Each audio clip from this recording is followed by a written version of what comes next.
Vamos con el doctor José Antonio Crespo, muy pendiente, como está toda la prensa, todos los medios, los columnistas, en fin, sobre el tema de del cese fulminante del fiscal en delitos electorales. ¿Cómo estás, Pepe, José Antonio? ¿Qué tal? Buenas. Buenas noches. Pues sí, es un caso que ha llamado la atención porque es muy relevante, es muy importante, estamos en pleno proceso electoral. Por eso, es lo que han protestado los partidos políticos distintos al PRI. Así es, ya estamos en pleno proceso electoral y quitas al fiscal electoral que a su vez está haciendo una investigación, o estaba haciendo una investigación muy importante, que es lo de Obrecht, porque posiblemente tiene una implicación electoral. Sí, por la elección del 2012. ¿Qué tan grave es? ¿Podría ser costoso para el PRI si se encontraran responsabilidades, culpabilidades? Yo creo que sí. Muy, muy graves, Yo que creo implicaría, que sí. Alguien dijo por ahí, hasta la pérdida de registro, creo que lo dijo Alejandra Barrales. Sí, porque, bueno, no sé si la pérdida de registro, pero sí desde luego que tendría una implicación muy fuerte porque querría decir que parte de ese dinero, se hablaba de alguna cantidad de todo ese dinero, hubiera incidido 4 en la elección millones del de 2012. dólares, sí. Así es.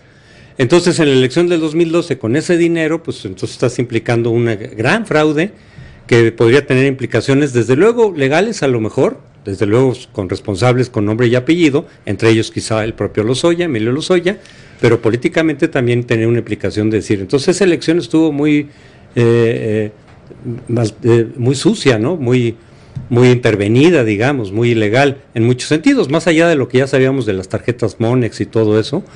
Sí tendría esa implicación. Quizá eso es lo que les está preocupando al gobierno, pero esa es la imagen que está quedando en la opinión pública. Yo sí creo que el fiscal Nieto no debe de ventilar efectivamente los casos de investigación que están en ¿Fue una manos. imprudencia? Pues, una imprudencia y quizá algo más allá, alguna falta en el sentido de que tú no debes de ventilar esas cosas con la prensa. Recordemos que ya había sido señalado cuando el proceso contra Arturo Escobar del Partido Verde, sí, él también anunció a la prensa que estaba bajo investigación, cosa que no debía haber hecho, ya había sido amonestado en ese sentido, y muchos se preguntaron, oye, ¿por qué no lo cesaron en ese momento? Por lo tanto, al fiscal Nieto, por haber violentado el debido proceso. Sí, porque también él de alguna forma incluso recibió alguna acusación en ese sentido, porque tú no debes de, es lo que sí me queda claro, no debes de estar ventilando a la prensa y al público el proceso interno de investigación. Si acaso, cuando ya termine, entonces a lo mejor se ventila, se da a conocer, pero no durante el procedimiento mismo. Porque estás, entre otras cosas, poniendo en riesgo el propio proceso. Claro. Estás violentando el debido proceso que de alguna manera. Y con eso desarmas cualquier argumento de acusatorio eventualmente. Sí, porque a quien se le viola su debido proceso puede incluso ser culpable. No digo que lo sea Lozoya, no tengo elementos. Podría ser culpable, pero si le violentas el debido proceso, va a tener elementos para decir, oigan, este procedimiento ya no sirvió. O se repone o ya me declaran inocente, por lo pronto, ¿no? Sí se altera, sí se violentan derechos humanos del propio indiciado, porque sin haber sido declarado culpable, ya se está implicando cierta culpabilidad. Entonces, no se debe de dar a conocer esos procedimientos. No tendría que haber ido a la prensa a decir, oigan, está pasando esto, me mandaron una carta así y así.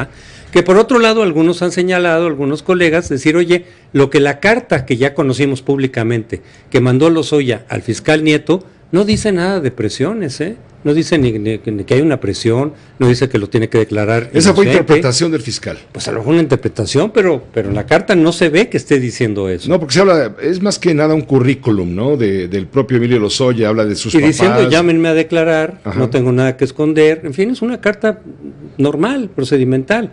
Que de ahí él diga, me están presionando, pues también se oye, ¿de dónde? Porque entonces lo que pueden decir los senadores el miércoles es, oye, pues te sacaste de la manga un argumento que no estaba en la carta, a menos que haya algún otro documento, pero si se refiere a esa misma carta, ahí no se ve en ningún lado, yo no lo veo, que haya una presión, que haya una intimidación, nada por el estilo. En contra del fiscal. En contra del fiscal Nieto, yo no lo veo. Pero fíjate, que yo espero que los senadores sí nos aclaren, porque ahorita la reacción mediática es de lo que parece. Parece que quitan a Nieto, al fiscal Nieto. ¿Por qué es incómodo? Porque es incómodo para el gobierno, porque podría llegar al fondo de la cuestión de Obrecht, ¿no? Es decir, de la elección presidencial del 2012, o porque, siendo incómodo para el gobierno y para el PRI, no quieren un fiscal electoral para esta elección, para tener manos libres. Esa es la otra interpretación. Sí. Para tener manos libres de poder incurrir en nuevas fraudes, en nuevas ilegalidades, irregularidades para la elección del 2018. Como tenemos como referente la elección del Estado de México, y es un lugar común que la gente dice es que el PRI va a tratar de aplicar la estrategia del Estado de México para el 18, que implicó uso de recursos públicos indebidos, que implicó compra de votos, que implicó compra de credenciales. Entonces lo que no quieren es un fiscal auténtico, auténticamente autónomo, porque nos va a entorpecer eso. Yo no lo sé, si esa es la razón por la que quitaron a Nieto. Sí creo que hay razones jurídicas. Lo que tienen que definir en todo caso los senadores también es si el hecho de haber ventilado esa carta y de haberla alterado en alguna medida el debido proceso, en este caso de Emilio Lozoya, es suficiente para quitar al fiscal en pleno proceso electoral, que algunos dicen no debía de habérsele cesado. Yo no lo sé, ojalá que los senadores nos aclaren muy bien este asunto, porque mediáticamente creo que ya la perdió el gobierno, mediáticamente queda la impresión de que es un acto autoritario, de que es un abuso, de que no quieren que se investigue a fondo lo de Odebrecht, sí. Y que quieren un fiscal electoral a modo que de todas maneras no ocurriría, Pepe. Ya si lo restituye el Senado, pues va a ser él. Si no lo restituye el Senado, y el Senado mayoritariamente dicen, ok, sí lo cesaron. Porque el Senado lo designó. Sí, el Senado lo designa, claro, sí. Por eso tienen la facultad de reponerlo. De reponerlo. Ahora, ¿no? O ratificar la decisión del Ejecutivo en este caso. Exactamente. De todas maneras, supongamos que lo cesaran y que lo mantuvieran cesado. De todas maneras, es el Senado el que tiene que elegir otro fiscal electoral, no es el procurador por sí mismo. Entonces, supongo que tendrían el cuidado de nombrar una persona que tampoco sea a modo o que sea cómodo para el gobierno y para el PRI. O sea, ahí no habría ganancia, de todas maneras. Pero ojalá que los senadores nos aclaren bien qué es lo que pasó, porque ahorita la impresión que prevalece en los medios, en la opinión pública, es un golpe autoritario, inadecuado. Puede haber sido torpe, pero a lo mejor sí hay elementos para decir, esto no se vale estar ventilando en los medios este asunto que es estrictamente privado y secreto, ¿no? Confidencial absolutamente. Hay una cosa que dijo Ernesto Cordero, Pepe, que me llamó. Probablemente los senadores no voten por bloque, como lo estamos suponiendo. Así es. Sino que decimos el PRI y el Verde suman tantos votos, pero ya dijeron los partidos Morena, PAN, PRD, en fin. Pero a lo mejor no es en bloque, a lo mejor algunos senadores de distintos partidos digan, pues el cese fue adecuado, efectivamente no hay motivo para ventilar esta indagación, efectivamente la carta no se presume o no se puede inferir de ahí ninguna presión sobre el fiscal Nieto, y el fiscal Nieto actuó indebidamente y por lo tanto procede su cese. Sí, puede pasar, ¿eh? Y entonces, ahora, pero inmediatamente tiene que reponerse un fiscal electoral. Sí. Tomando en cuenta lo que acabas de decir, estamos en año electoral, sí. Es crítico que haya un fiscal atento a la comisión de eventuales delitos de esta índole, que es muy propicio que ocurran. Si se ratifica el cese de Nieto, tienen que hacerlo muy pronto, tienen que nombrar muy pronto a un fiscal electoral, para que ya se haga cargo de todo lo que vaya ocurriendo. No lo nombra el procurador, no lo nombra el presidente, lo nombra el Senado a partir de una terna que propone el Ejecutivo. Así es. Entonces tendrían que apresurar, esa decisión para tener un fiscal electoral que se haga cargo de lo que empiece a ocurrir, porque ya van a empezar acusaciones de aquí, de esto, del otro.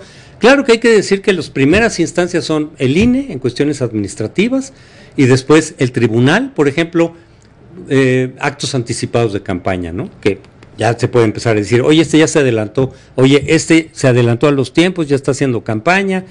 Bueno, primero es el INE, luego va al tribunal y ya hasta después determina si hay delito o no delito que perseguir. La Fiscalía.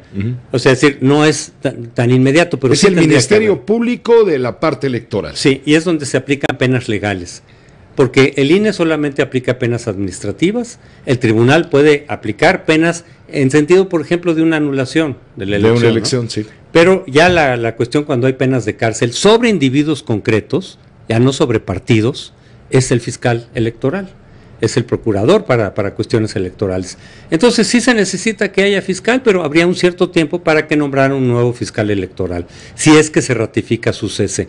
Lo que sí debe haber, creo yo, es lo que dijo también el senador Cordero, que tiene que ser una decisión estrictamente jurídica, no política.